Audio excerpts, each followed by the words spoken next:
Magandang umaga po mga kababayan. Jan BG TV po, bumabalik. Ngayon po mayroon tayong tanggap na isang amplifier. Concert siya, 502, 502A. Ang complaint po ng customer ay no sounds, tapos malakas daw ang ugong, bago ngayon ay nawala ng sounds. Yan po ngayon, bubuksan natin. Nabuksan ko po. Tapos tinignan natin, medyo malinis naman po yung loob, maliban na sa kaunting alikabok. Ayan siya.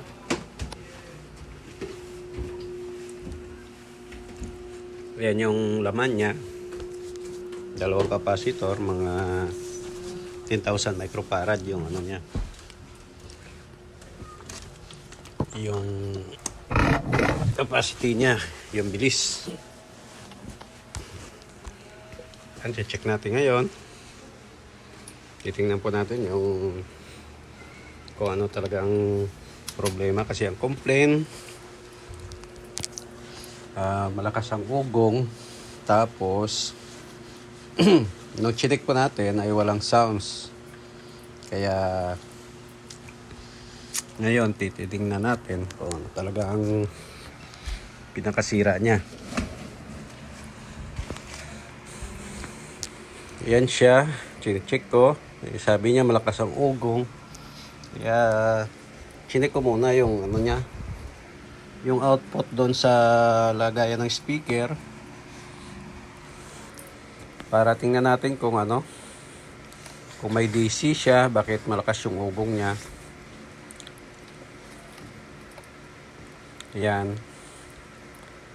Lalagyan ko sana ng speaker, kaya lang naalala ko, sabi ko baka may DC na lumalabas, yung direct current na kuryente.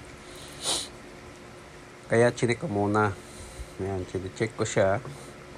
Wala naman. Sa left channel wala, at saka right channel wala siyang DC na lumalabas. Baka masira kasi yung speaker natin. Kaya chinik ko. Yan siya ngayon. Dahil na ko nang walang DC, kaya nilagyan ko na siya ng speaker. Ayan, malaki ang speaker natin. D12 po yan. Yan siya. Kaya malalaman natin kung anong pinakasira. Yun pala, sa mga baguhan, bago kayo magkabit ng speaker, dapat titingnan nyo muna, lalo na yung complaint ay malakas yung ugong.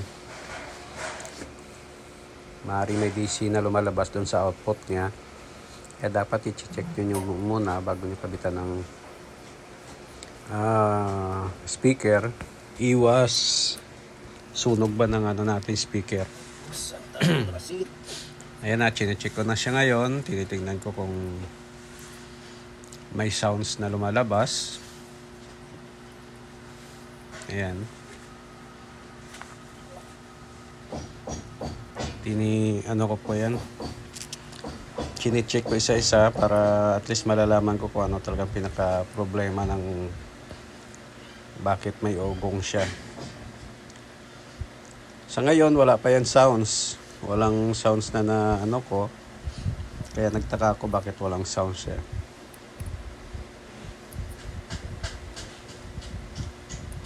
Pero naman yan, na pitik na naman, na nag-o-on naman ng relay.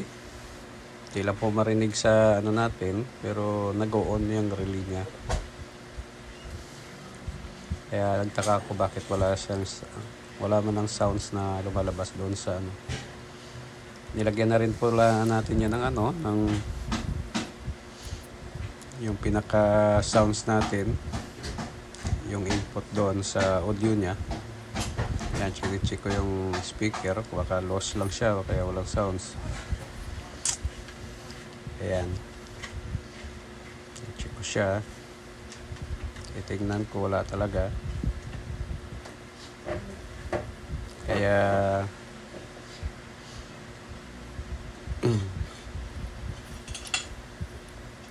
minsan lumalabas yung ugong doon sa speaker. Kaya inano ko na siya, pinatay ko muna. Yan. Siyempre kuha tayo ng tester natin para malaman natin kung bakit baka walang supply or anong bagay, loss lang sa mga connection niya. Check natin kasi kung minsan lumalabas yung ugong niya. Yan, i-check natin yun dyan. Pasensya na po kasi may gumagawa doon sa tabi natin, kaya medyo maingay na may nagdi-drill. Yan. Yan siya ngayon.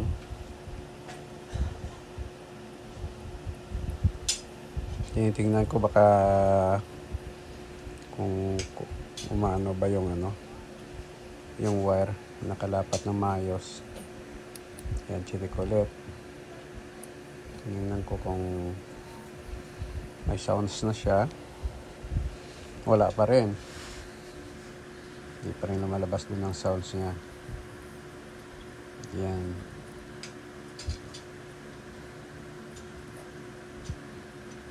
Nalaman ko yan dyan, yung minsan nagsasagarak siya, yung pinaka master volume niya. Tapos yung doon sa balance niya ay umaano rin. Yung right channel niya ang right channel wala siyang boses. Tapos yung sa left channel, yun yung nagka-cracking yung niya o nagsasagarak. Yan, chine-check natin kung may supply, yung mga fuse niya meron naman. Yan, buo naman ang fuse niya.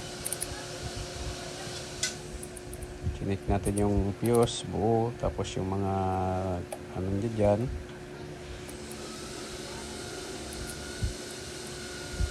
Yan na siya. Patay hindi tayo kasi malakas ang niya. Check natin yan. Pati yung connection sa likod. Yung pinaka-input pala doon sa BCD at CD, hindi pala hindi siya gumagana. Tapos ayan ngayon, kinat ko na lang yon kasi tinanggal ko yung board. Kinat ko na lang siya para madali kasi matagal yung malaking kinuha niya na oras. Kaya kinat ko siya. Yun ngayon, nabuksan na natin. Check natin yung capacitor na ang pinaka-filter capacitor niya. May supply naman siya. Yan. Yan, kita naman siguro yung tester natin. Yan. Yan siya, mayroon. Bali, ayan.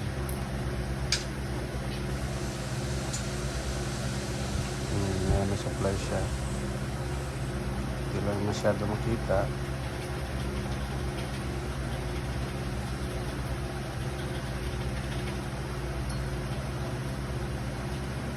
Yan, ina-analyze ko muna kung saan yung connection niya, yung linya papunta din sa yan. Naka-off ko yan, kaya pwede tayo mag-check. Sabi nila yung physical check na titignan mo siya ng mga kalawang, mayroong mga hinang na umaangat sa tagal. Yan, check ulit natin yung capacitor. Yan, naman supply. Kasi ang sabi sa akin ng may-ari din, pinalitan niya daw ito ng capacitor. Kailangan i-discharge po natin bago natin galawin ang board para iwas tayo ng talsik ng hinang natin kasi pag may supply minsan tumatalsik yung mga yung mga maliliit na hinang natin at delikado din sa mga mata dapat ingat tayo. Yan, tinisting ko rin yung ano ko na yan, yung bagong soldering iron ko. Yan, tinitesting ko, kailang parang 60 ang nakalagay pero parang hindi makaluto ng hinang. May adjustable po yan, sa Lazada ko lang binili.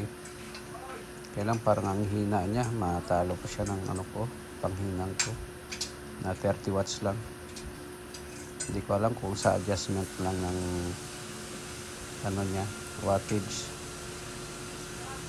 Kasi mayroon ako dito yung isa kong panghinang. Hinihinang natin pala yan yung ano, yung capacitor kasi pinabit daw yan ng may-ari ng capacitor. Tapos nung hininang niya parang hindi luto yung pagkahinang. Kaya hindi masyado yung ano, hindi kaya soldering lead. Kaya medyo hindi siya masyado ano, kita mo na parang kulang sa luto ng anghihinang. Ayan, tinatry ko siya kung okay ba yung ano ko, soldering iron ko. Kaya lang parang hindi makaluto. Mahina siya, parang baba ng wattage niya. Pero nakalagay doon sa pag-order ko, 60 watts yung ano niya. Tapos adjustable siya, pwede mo ma-adjust sa 40, 30.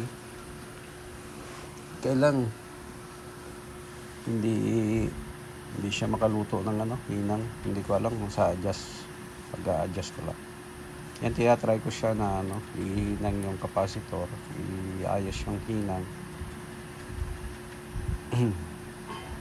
Yan. Kaya lang parang hindi siya makaluto talaga. Kaya try ko na lagyan ng bagong lid. Pero hindi talaga siya Hirap. Yan. Wala talaga. Mahirapan ako magano. Inano ko kung bakit ayaw maluto yung ano, hinang. Kaya 60 watts naman yung ano ko, iron. Inaano ko yung capacitor, inaayos ko muna yung hinang niya kasi parang baka yung ano ko, baka ito yung dahilan.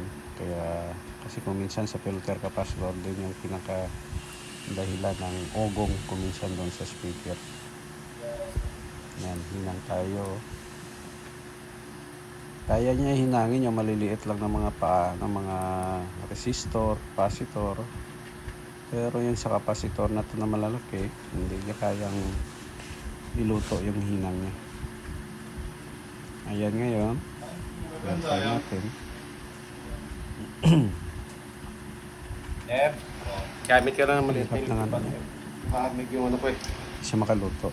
Gamit ka na yung maliit electric pan. Ayan. Kaya try ko siya. Tinitesting ko yung mga... Ayan, no? Na-analyze ko yung linya ng ano. Linya ng output. Tapos, ginawa na pala ng ibang technician kasi yung dalawang resistor nandun na sa ilalim ng board na dapat nasa taas yan. Pero parehas lang naman ng value na nakalagay doon. Kaya nagtaka ako bakit doon nilagay sa baba. Yan, check natin. Ano kaya ang dahilan kung bakit nila inilagay yan sa baba. Na parang okay naman yung board. Maaari siguro na ano lang, kulang sa o tinamad lang yung technician para ibalik doon sa dati. Pero dapat nasa taas yan. Yun siya, chine-check ko, ina-analyze ko kung bakit nilagay nila dyan sa baba. Tapos mayroon silang jumper na ikinabit doon.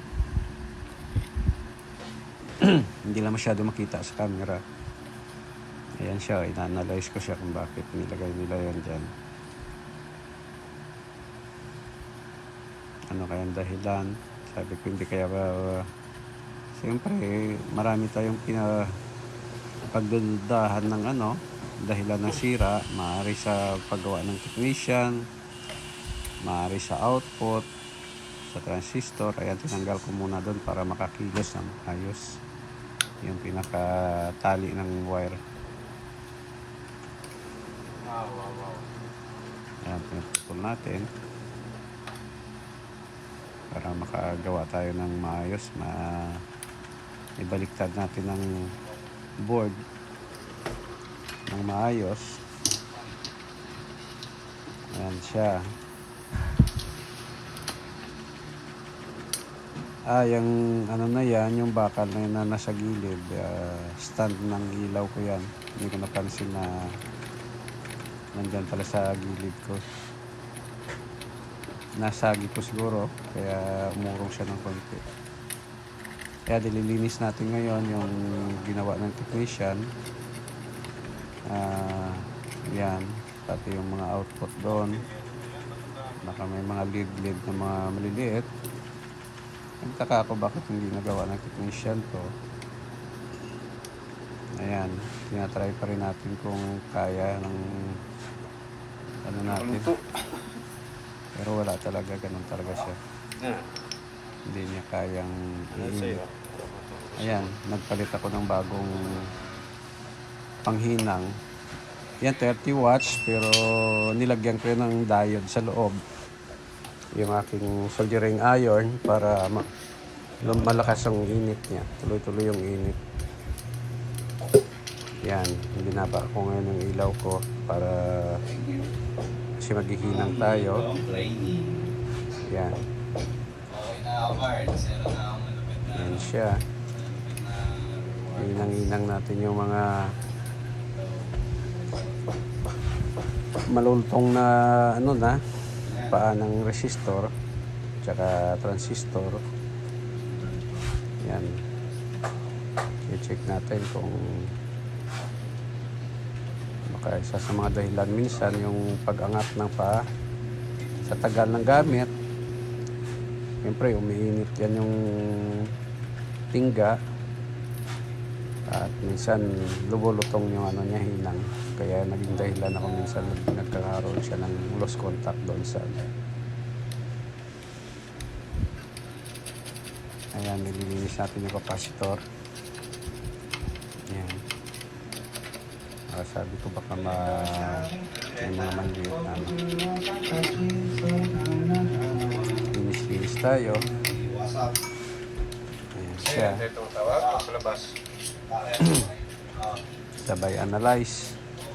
Ayan. Brush. ID? Yan siya. Tapos nag-iisip ako ngayon kung ano ang pinaka dahilan. Mamaya pa, anak. Hindi. Siguro ayaw lang Mga tanghali, nak. ayaw lang magsabi ang mayari. Hindi na lang ng technician. O kaya kasi sabi niya sa raon niya lang ito bibili. Baka doon pala sa Sinisave ko raon din niya. yung iwap yung ano eh. Yung balat. Ay resistor doon sa baba ng board. Siyempre. Kaya nag-ano tayo bilang technician. Okay ako, nak, na, di ba? siyempre, mag-a-advance ka doon sa nakikita mo. Sabi ko na nga ba, pati Lalo anak na mo, pagka umagri ginagawa ng pugi ako eh. technician. Kasi marami akong na-encounter. Kaya nag-ano tayo ngayon yan. Ini-check natin yung mga paa ng resistor, nililinis. Yan. Yan siya. Mas mahal pa ang demand guys sa ano. Ay, mas mahal pa yung pigsa guys sa... Okay naman. Nililinis naman ngayon ng paa na. Nililisan natin. Laki na ng profit ngayon ng island si Robby. Mahal nga lang ng ano. Mahal nga lang ng pagbili mo ng island. I-check din natin, baka may mga Mag short. diode sign tayo. Wala tayo nakita. Mahal na ng ano, island. 2 million yung neck ano eh, yung second upgrade. Basta ang pinaka pagdudahan mo rin, yung output niya, yung mga drive, ang maging dahilan kaya Sailing muna tayo guys. malakas yung ugong. Yan siya, yan. Check natin. Check natin isa-isa. Sana naman. Yan na. Hindi na makita sana eh. Sa camera yung ano, tester. Pero check natin. Tingnan natin yung biasing niya. Mag-check tayo. Hindi ko napansin na hindi pala kita sa ano, sa camera. Nalimutan ko na sinom ko pala yan siya kaya hindi nakita.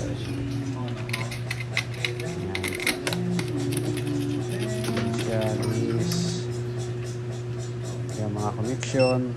Check natin ang connection niya. Baka mamaya na hindi na pala connect doon sa ano, mga paano. O kaya sa mga sana ngayon yan, linis tayo.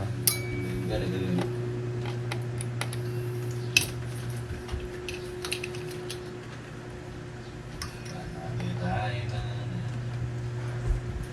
Test ko pa rin yung ano, capacitor.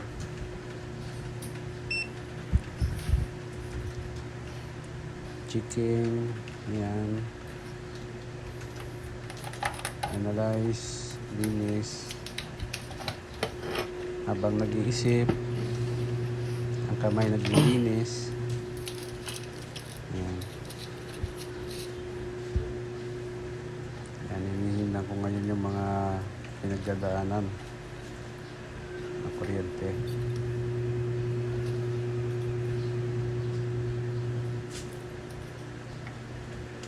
Yan, linis sa mga ano na, hinang sa mga paa.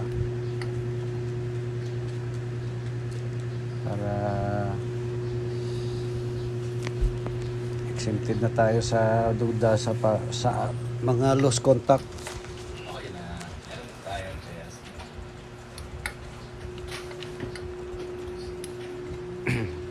Yan na siya, hinang pa rin yan.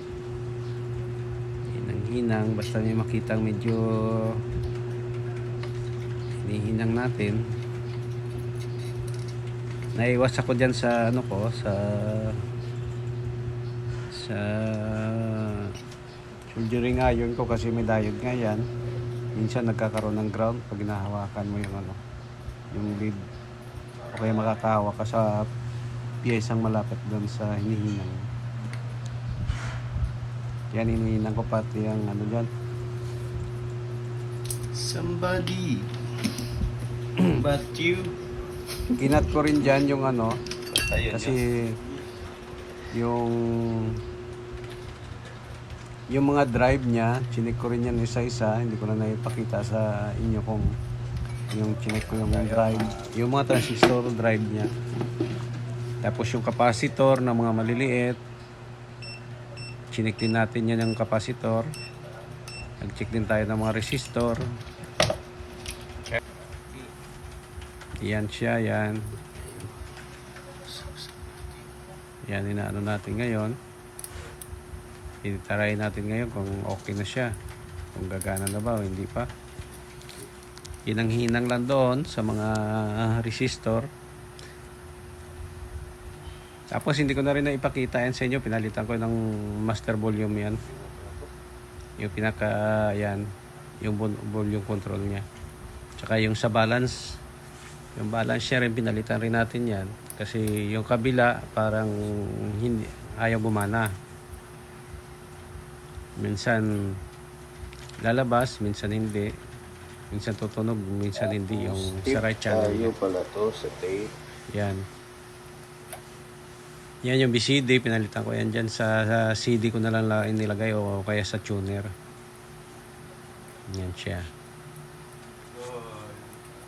Ang pinaka-problema pa minsan yan, ano, naglo-lose contact yung mga pinaka-connector niya dyan. Yung wire na connect dun sa pinaka-input na board Ito. papunta sa preamp niya. Yan, check ko yung bawat connection dun sa likod, sa BCD, CD, tapos tuner, tape. Yun yung mga nakalagay dun sa likod ng 502. Minsan pa siguro pasensya ng mga kababayan kasi hindi ko masyado na basta nakalagay lang kasi yung camera ko sa gilid, o wala kasi akong stand na mataas-taas kaya nakalapag lang siya. Ayan. Chine-check natin kung Ito. yung input ba may problema o doon sa niya, kasi doon sa may pinaka output niya doon sa transistor output niya, wala naman ako nakitang masyadong problema doon, kundi yung mga drive lang na transistor pinalitan natin. Hindi ko na naipakita sa inyo. Yan siya. Yan, ngayon doon ako nakapokus sa may input. Pagkasabi ko dito ang problema, kaya hindi malinaw yung kanyang boses.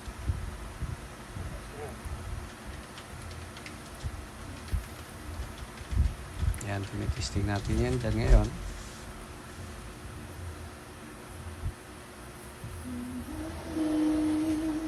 Tinry natin kung okay na ba, magana na. May ka na dyan, may marinig ka na nga dyan ng boses. Pero ang pinaka dyan yung left channel niya yung gumagana.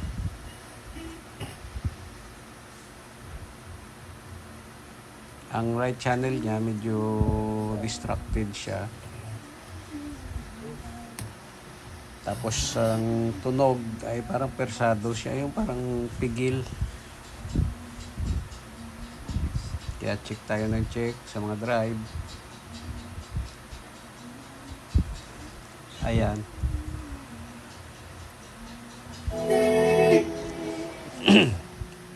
Na-solve na natin yung no sounds na problema niya. Ang problema niya naman ngayon ay yung sa right channel niya ay parang kung minsan napuputol. Kahit na napalitan na natin ng balance niya, yung sa left and right na balancing niya, control, napalitan na natin, pero ganun lang sa kanan. Medyo minsan tutunog siya ng malaka ay maganda, tapos biglang nawawala. Kaya yung suspect ko baka lost connection lang siya. Yan. Kaya inaayos ko yung mga connection niya dyan, yung mga wire. Yan, chine-check natin. Tapos chine-check din natin dyan yung bus niya, tsaka yung mga iba pang mga niya, pampalakas. Complain din dati ng may-ari yung sa daw sa mic niya, kahit malayo na nagpi-feedback pa rin yung tunog. Ayos na rin natin yan. Hindi lang natin napakita sa inyo kasi natin na hindi humaba ang video. Doon lang naging problema doon sa yung sa no sounds na complaint. Ang nakita ko doon na yung mga parang umaangat, tapos yung transistor na nakalawang, yung mga transistor drive napalitan natin. Ngayon lumabas yung boses niya sa kaliwa, okay naman, sa kanan lang ang pinaka-problema niya. Ayan, ngayon nahanap natin, check natin isa-isa dyan. Yan, doon tayo kaya lang hindi ko napansin na ang camera ko pala hindi nakatutok doon sa ginagawa natin. Tuloy na sa gilid yung amplifier, tuloy yung natin. Yan, natin testing na naman natin. Patay. Check natin yung connection dun sa likod. Yan.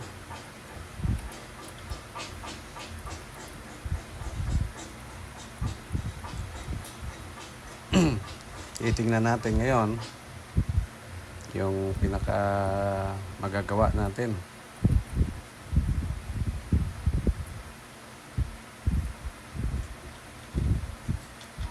Yan siya.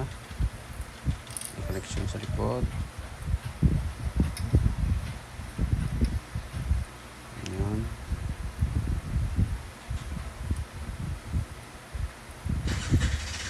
Okay, check natin ngayon doon sa sa input. Sabi ko baka doon naglo-lost. Ayan, tinanggal natin ngayon yung pinaka-board niya. Tinignan natin baka kulang sa hinang. Kaya naglo-lost siya. Ayan, tinisting natin. Tinignan. Nag-observe tayo kung may mga kalawang ba o anong bagay. Kulang sa hinang. Kaya nag-decide ako na hinangin ko muna yung doon banda sa IC niya. Hindi lang masyado naka-focus yung natin doon, camera. Yan, hinihinang ko yan dyan. Hinang. Yan siya. Yan.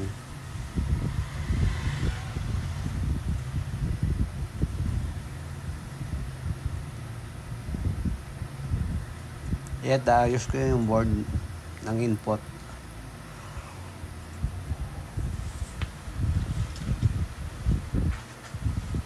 Ayan siya.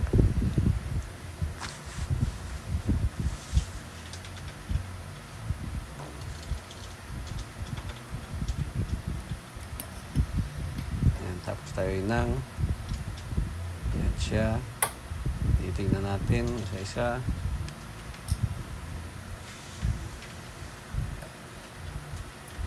Sabi ko baka sa IC. Kasi may dalawang IC yan dyan sa pinaka-board niya.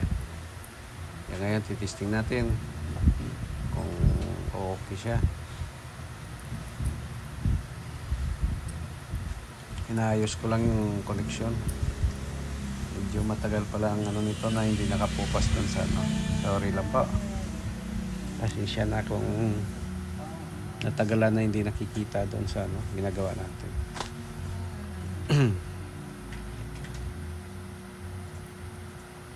Ayan.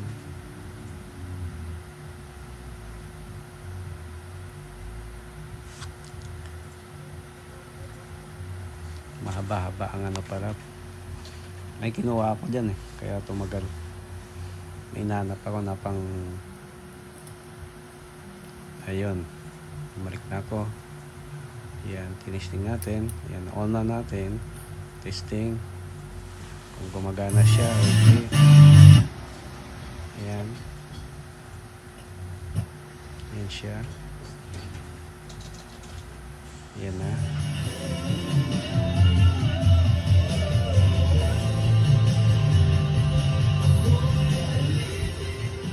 Siguro may naririnig kayo dyan na boses. Mga sounds. Pero ang tinotroubleshoot natin yung right channel.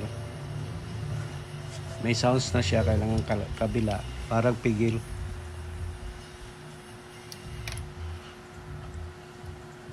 Patay natin muna. Yan, hinang. Tuloy, hindi natin nakikita kung paano, kung anong ginagawa ko doon.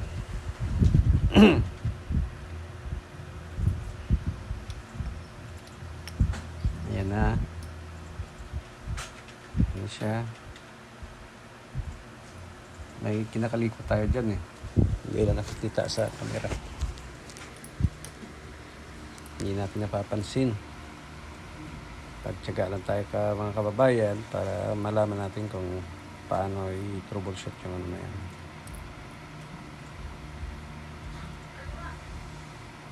Yan, tinisting natin. May mga sounds na naman tayo maririnig dyan.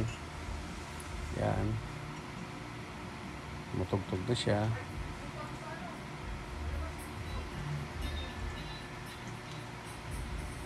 Yan siya.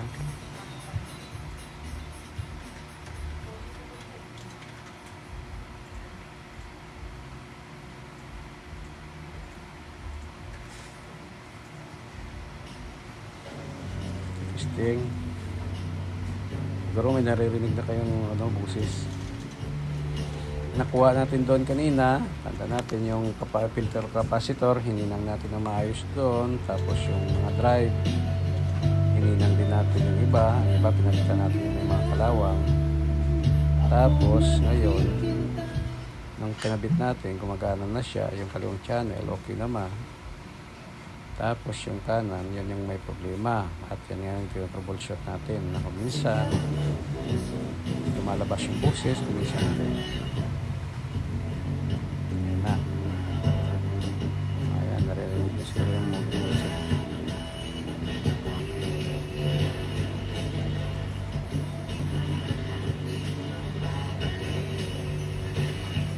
Kabayan, habang nire-repair natin o ina-adjust natin yung promote muna tayo ng ating channel. Jan BG TV po mga kababayan. At kung kayo po ay dumaan na sa ating channel, please paki-pindot po ng ating button sa subscribe at pagkatapos yung notification para lagi tayong updated sa mga bagong video na ating i-upload sa YouTube. Salamat mga kababayan sa walang sawang pagsubaybay sa ating channel.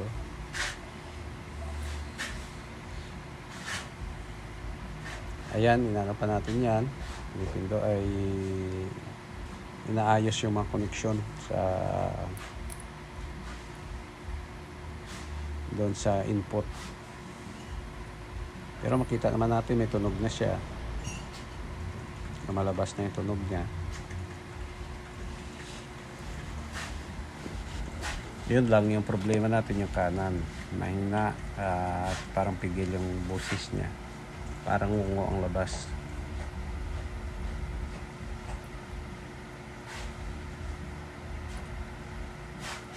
Yan, matagal yung pagkaano niya.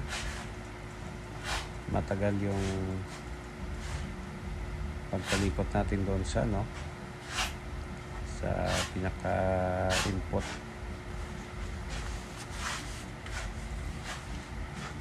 Ang board ng input, yun ang mahira na tagalan tayo.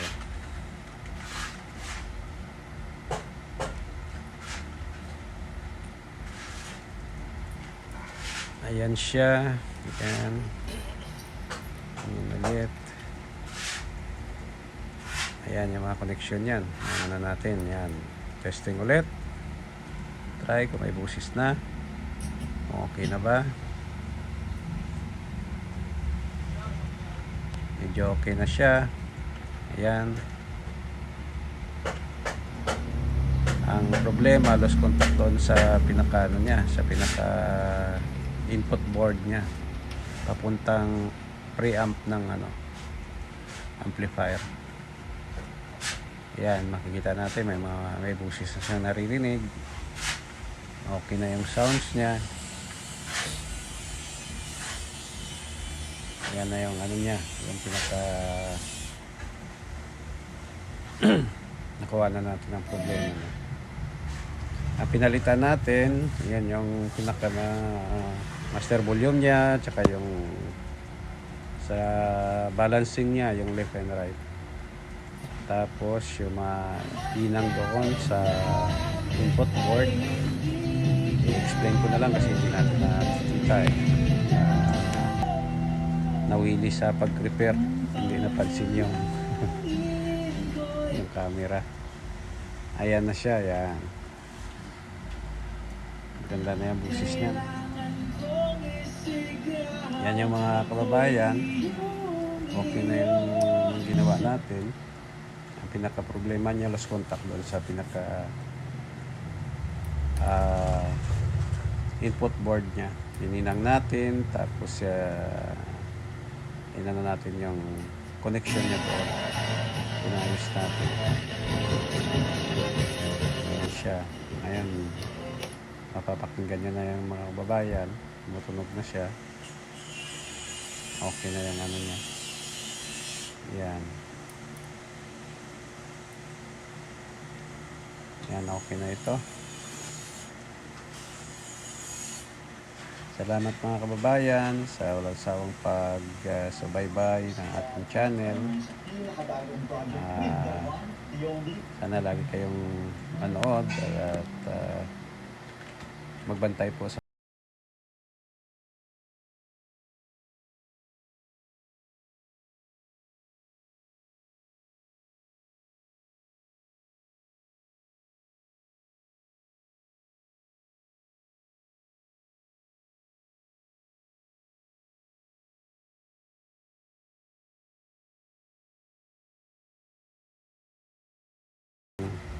i-deliver. Follow po sa ating channel. Tapos subscribe. Pakihit po ng notification ng bell niya. Salamat po.